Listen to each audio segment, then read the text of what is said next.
So friends, site name जो change करते हैं, जैसे अपना bloggersolution.com है, तो बहुत बंदे का जो साइट नेम है, किसी का कोई भी साइट हो, उसका जो साइट नेम है वो यूआरएल के थ्रू आ रहा है। जैसे आपका गूगल में अगर सर्च करोगे अपना वेबसाइट का नाम, तो आपका वो यूआरएल के थ्रू आएगा। तो इसको चेंज कैसे करना है, मैं इससे पहले 2 वीडियो बना चुका हूँ, बट बहुत लोगों का ये कॉमेंट आ रहे हैं कोड कहाँ पोस्ट करे, बहुत सारे वगैरह वगैरह। तो ब्लॉगर के लिए भी मैं बताऊंगा और वर्डप्रेस के लिए भी बताऊंगा। दोस्तों, इस चीज को अगर आप तसल्ली से नहीं करोगे तो आपका प्रॉब्लम क्रिएट होगा। मैं पहले से बता देता हूँ, आपको तसल्ली से करना है, मतलब ऐसे नहीं हड़बड़ी नहीं करना है। अगर ब्लॉगर साइट में पेस्ट करो कोड को, या वर्डप्रेस में कोई एसईओ प्लगइन के थ्रू आप इंप्लीमेंट कर रहे हो, तो इस चीज़ को ध्यान से करना। अगर नहीं करोगे तो कभी होगा नहीं। और गूगल का कुछ पॉलिसीज वगैरह है, कुछ कंडीशन है, इसको साइट नेम को शो करने का कुछ कंडीशन है। अगर वो आपको एज इट इज़ नहीं है, मतलब मैच नहीं हो रहा है, तो नहीं होगा, कितने भी पेस्ट कर लो, कितने भी एसईओ कर लो। ठीक है, तो चलिए दोस्तों वीडियो को स्टार्ट करते हैं। तो जैसे मेरा वेबसाइट है, जैसे मैंने यहाँ ब्लॉगर सॉल्यूशन टाइप करूँगा, आ गया। जैसे ब्लॉगर सॉल्यूशन टाइप करता हूँ, देखो यहाँ ब्लॉगर सॉल्यूशन के नाम से आ रहा है। तो ये वर्डप्रेस वेबसाइट है, मेरा वेबसाइट, और मैं सॉलिटेड थीम यूज़ कर रहा हूँ। ठीक है, तो इसमें थीम में मैं जो प्लगइन यूज़ करता हूँ वो रैंक मैथ प्लगइन यूज़ करता हूँ। आपको मैं क्लियर कट बता देता हूँ। तो जो एसईओ प्लगइन है रैंक मैथ है, और मेरा वर्डप्रेस का है, वेबसाइट है, एकदम सिंपल सा वेबसाइट है। कोई इसमें और मैं कोई एक्स्ट्रा कोई प्लगइन नहीं यूज़ कर रहा हूँ, और अगर करूँगा तो आपको फेस टू फेस बता दूंगा। ठीक है, तो इसमें मैंने रैंक मैथ का मतलब किया है, तो उसमें जो मैं सिस्टम एक्टिवेट किया, जो सेटिंग किया, उसके बारे में थोड़ा बहुत आइडिया देंगे, और आपको क्लियर कट समझ में आएगा आपके साइट के साथ क्या करना है। मैं गूगल में पहले गूगल का इस बारे में मैं पहले बहुत बार बता चुका, इसकी यूआरएल आपको डाल दूंगा, आप पढ़ लेना। मैं बोला इस काम में आपको तसल्ली चाहिए और आपको 1-1.5 महीने का पेशेंस चाहिए, तो फिर जाके एक्टिवेट होता है। लेकिन गूगल का पॉलिसी अगेंस्ट में जाओगे तो आपको नहीं होगा। ठीक है, तो देखो गूगल का जो पॉलिसी है, मैं आपको स्ट्रक्चर डाटा को, एक स्ट्रक्चर डाटा आपको वेबसाइट में डालना पड़ता है, जो कोडिंग HTML में होता है। आप बहुत सिस्टम से डाल सकते हो, जो भी है इसमें आपको बता देता हूँ। तो आपकी जो साइट नेम है, देखो इसमें कुछ सपोर्टेड और नॉट सपोर्टेड दिया, मतलब आपकी जो डोमेन है .com .in .net ये हो जाएगा, आपका जो साइट नेम शो हो जाएगा।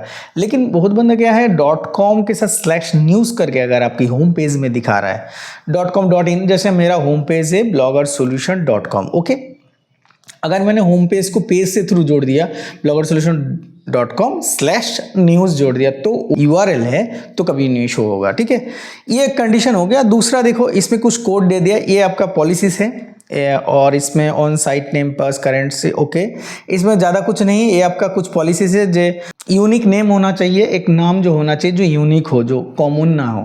ये यूनिक आपका डोमेन का नाम होना चाहिए, और use concise commonly recognise name, कोई नाम अगर ऐसे होना चाहिए जो पहचान में आए, जो एक नेम हो, प्रॉपर नेम। आप समझ में आ रहा है, प्रॉपर नेम, ऐसे नहीं कुछ भी डाल दिया आपने, ऐसे नहीं।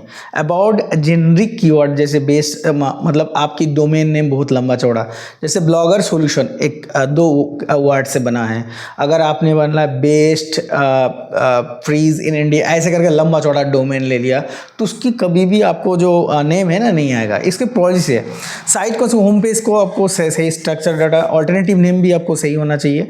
ये 2 चीज़ें आप पढ़ लेना, इसको मैं यूआरएल डाल दूंगा। और मेन जो कोड में चलते हैं, देखो अगर आपकी ब्लॉगर वेबसाइट है, ब्लॉगर वेबसाइट blogspot.com में, तो इस कोड को आप हेड और बॉडी सेक्शन में पेस्ट करना है। तो दोनों चीज़ आपको ध्यान रखना है।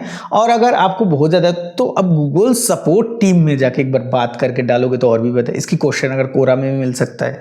अगर मेरे बात आपको समझ में नहीं आ रहा, फिर भी हमको, मैं ब्लॉगर में नहीं हूँ, फिर भी बता दो, आप हेड सेक्शन और बॉडी सेक्शन में पेस्ट करने से होता है। लेकिन ज़्यादातर काम होता है, अगर बॉडी सेक्शन में पेस्ट कर दो तो एक स्ट्रक्चर डाटा जो मेटा प्रॉपर्टी है, जैसे साइट नेम होगा, मेटा डाटा होगा, मेटा डिस्क्रिप्शन हो गया, मेटा नेम हो गया, ये सारे आपको ऑटोमेटिक गूगल फैच कर लेता है। ठीक है, तो इसमें जो कोड है, एक कोड आपको बनना पड़ता है। कोड में क्या है, इसके देखो कॉन्टेक्स्ट में, इसमें http://org लिखा है, इसमें टाइप वेबसाइट का नेम डालना है आपको, इसमें वेबसाइट का कंपनी का नेम डालना है, उसके ऑल्टरनेटिव नाम आपको शॉर्ट कोड में डालना है। उसके बाद देखिए यूआरएल में example.com, आपको बहुत ईजी है, इसमें आपको समझ में आ जाएगा। example.com आपका वेबसाइट का नाम डालना है।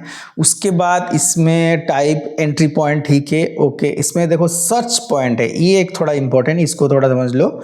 ये जो सर्च टर्म है ना, ये क्या कैसे बनना है मैं तो HTTPS आपका website.com/search Q इजिकल टू ऐसे करके लिखा है। ये कहाँ से आता है मैं आपको दिखा देता हूँ। जैसे मैं अपने साइड में ओपन हुआ तो आपके साइड में कोई भी एक सर्च बार होता है। देखो इसमें कैंसिल कर देता हूँ। इसमें सर्च पॉइंट होता है। जैसे मैं सर्च पॉइंट में कुछ भी डालूँ सर्च होता है। जैसे सर्च करूँ ना तो देखो इसमें सर्च में जैसे मैं इस URL को देखो इसमें स्लैश के बाद एस करके इजिकल टू आया। मतलब इतना URL हो तो सर्च मेरा जो सर्चिंग URL है मैं इसको दिखा देता हूँ। कहा गया जो URL टेम्पलेट https www. ये मैं जूम करके दिखा रहा हूँ। यह सर्च करके क्वेश्चन है। देखो ये आया तो इस URL को आपको देना पड़ता है।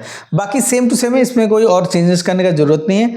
अगर आप जेसॉन मेटा माइक्रो डाटा में कर रहे हो तो ये वाला आपको वेबसाइट का फील्ड होगा। उसके बाद आपको अल्टरनेटिव टेक्स्ट इसको क्यूज नहीं यूज करना। एक ही डाटा फर्स्ट में जो डाटा दे रखा है मैंने, ये जो डाटा इसको यूज HTML में होता है, ये आप वर्डप्रेस में यूज कर सकते हो और आपका ब्लॉगर वेबसाइट में यूज कर सकते हो। अभी काम की बात करते हैं। जो भी बंदा योस्टोशियो प्लगइन यूज कर रहा है या कोई भी रैंक मैथ प्लगइन यूज कर रहा है उसके लिए बता रहा हूँ मैं। फर्स्ट जो मैंने आपको आर्टिकल डाल दूंगा इसको तसल्ली से पढ़ लेना। आपको समझ में मेरे को कमेंट करना है लेकिन गलती नहीं करना है।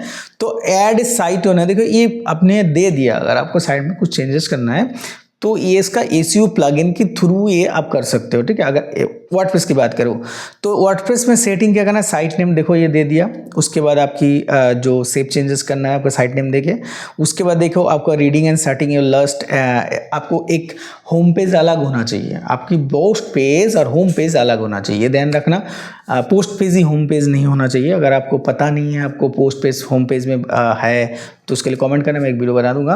तो होम पेज आपको होना चाहिए, ये होना चाहिए। उसके बाद आपको देखो यहाँ एडिट करके होम पेज का साइट नेम के साथ एडजस्ट होना चाहिए। अगर आपकी मेरा वेबसाइट है bloggersolution.com, ओके, तो आपकी जो साइट नेम जो पेज होगा वो भी ब्लॉगर सोल्यूशन यूआर डोमेन के साथ होना चाहिए, ठीक है। साइट नेम सेम होना चाहिए। उसके बाद आपके अपडेट में होना चाहिए।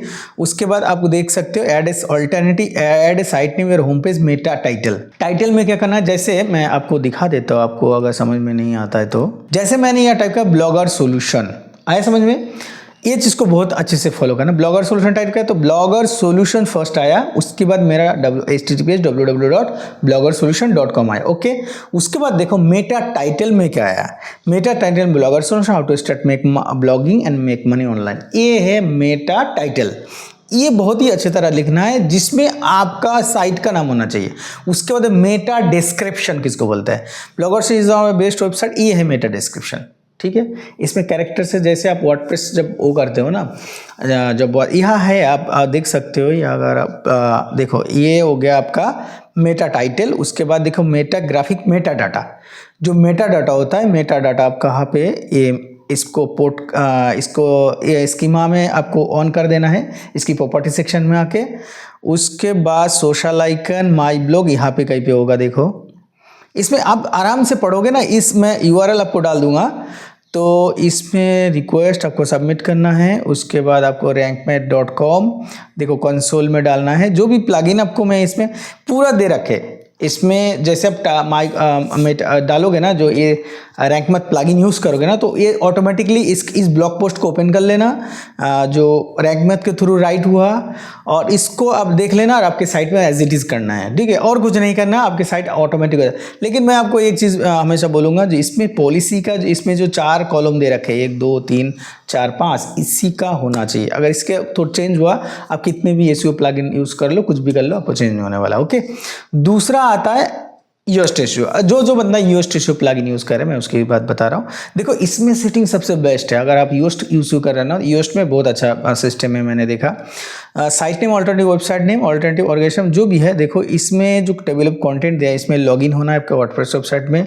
योस्ट रेशियो में सेटिंग में जाना है, सेटिंग में साइट बेसिस में जाना है। उसके बाद जो भरना है आप भर सकते हो, site name, alternative site name. इसकी इंस्ट्रक्शन को बहुत अच्छी तरह पढ़ना, जल्दीबाजी नहीं करना है। उसके बाद वेबसाइट नेम जो भी है, ऑल्टरनेटिव साइट नेम, देखो इसमें बहुत अच्छी तरह जो दे दिया ना, इसमें थोड़ा सा ये 2-3 चेंज करने से हो जाएगा। तो दोनों आर्टिकल का मैं डाल दूंगा आपको URL, और मैं गूगल का भी जो URL है इसको भी दे दूंगा, अगर आप यूज़ करें तो।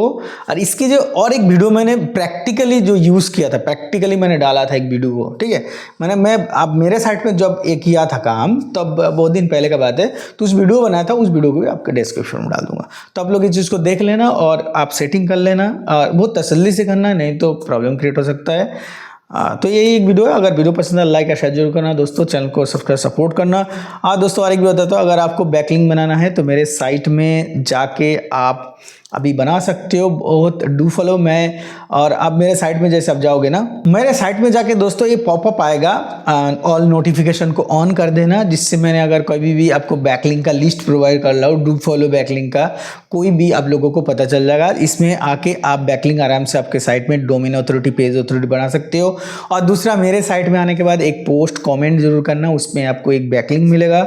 दूसरा, आपकी साइट का रिव्यू हो जाएगा जिसका एडसेंस नहीं मिल रहा है, और यहाँ से आप आराम से बैकलिंक बना सकते हो। तो दोस्तों आज के लिए इतना है, धन्यवाद।